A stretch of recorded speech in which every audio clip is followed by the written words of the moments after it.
मैं और मेरा दोस्त अपनी पहली काल की ट्रिप की बारे में कैफे में बैठकर बात कर रहे थे। मेरा दोस्त बहुत नर्वस था और मैं उसी समझा रहा था। मेरी कोशिशें देखकर मेरा दोस्त कुछ देर बाद मेरी बात मान जाता है। Salta o Jack, और calmi Lenji। घर पे मैं अपना कपड़ा पैक कर रहा था तो मेरी बहन ने बोला, कहाँ जराही हो भैया?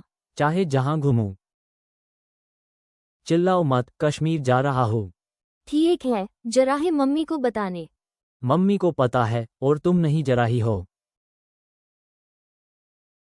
मेरी बहन मम्मी के पास जाकर झगड़ा करने लगी कि वो मुझे क्यों भेजे रही और उसी क्यों नहीं। इतना मत गुस्साओ, तुम तो स्कूल ट्रिप पर कई बार गई, पर तुम्हारा भाई अपनी स्कूल लाइफ में एक भी बार ट्रिप पर नहीं गया था। और तुम्हारा एग्जाम आने वाला है ना, जाओ जाकर पढ़ो। दूसरे दिन सुबह मैं अपने आप को शीशे में देखकर बोल रहा था कि कितना मजा आएगा, तभी मेरी मम्मी ने बुला लिया। जैक जल्दी खाना खा लो।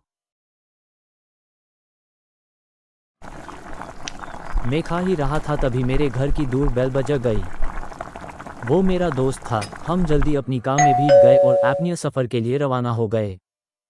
जाते जाते हमें बहुत रात हो गई और हमें बहुत भूख भी लगी तो हम एक रेस्टोरेंट में चले गए खाना खाने के लिए। वो रेस्टोरेंट शायद रात में खुला रहता था।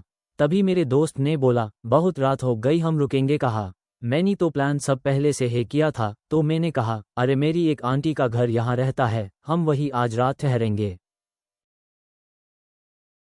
Tikai। खाना खाने की बाद हम मेरी आंटी की घर चले गए एक रात ठहरने के लिए। उस रात आंटी का व्यवहार बहुत अजीब था। मुझे लगा कि वो हमारी वजह से नाराज़ है कि हमने उन्हें इतनी रात में परेशान किया। मुझे बुरा लगा पर मुझे बहुत नींद भी आ रही तो मैं और मेरा दोस्त आंटी की बताए हुए कमरे में सो गए। हम जब सुबह उठे तो हमने देखा कि अभी सब सो रहे तो मैं आंटी को ना परेशान करके उनके घर से निकल गए। मैं एक छोटे से कागज़ पर लिख के भी आया था कि आंटी हम जरा है, आपका बहुत शुक्रिया हमें एक रात ठहराने के लिए। हम कश्मीर जाकर बहुत मज़ा किए, जितना दिन हम वहाँ रहे हम बहुत ज़्यादा मज़ा किए और हम अपने घर के लिए निकल पड़े। हमें जाते जाते बहुत रात हो गई थी। यूएस रात हमें मजबूरन कार में सोना पड़ा क्योंकि कोई होटल नहीं था और हम आंटी की घर से बहुत दूर गए दे। हम ज़्यादा दूर नहीं दे मेरे घर से, तो हम बिना ब्रश किए उठते ही घर चले गए। मैं तो समीर को उसके घर पहुंचने के बाद अपने घर गया। जब मैं अपने घर गया तो मैं वही सोफे पे बैठ गया और मैं अपनी मम्मी से बात करने लगा। मेरी मम्मी ने कहा कि जाओ फ्रेश हो जाओ, लेकिन मैंने पूरी बात के साथ साथ मैंने ये भी बता कि हमने आंटी को परेशान किया। मेरी मम्मी ने कहा कि मैं इतना थका हूँ लेकिन फिर भी मजाक कर रहा हूँ। फिर मैं नेट बताया कि मैं मजाक नहीं कर रहा, मैं सच बोल रहा हूँ। तो मेरी मम्मी ने बताया कि आंटी यूएस घर से किसी और घर शिफ्ट हो गई है और मेरी मम्मी वहाँ से चली गई।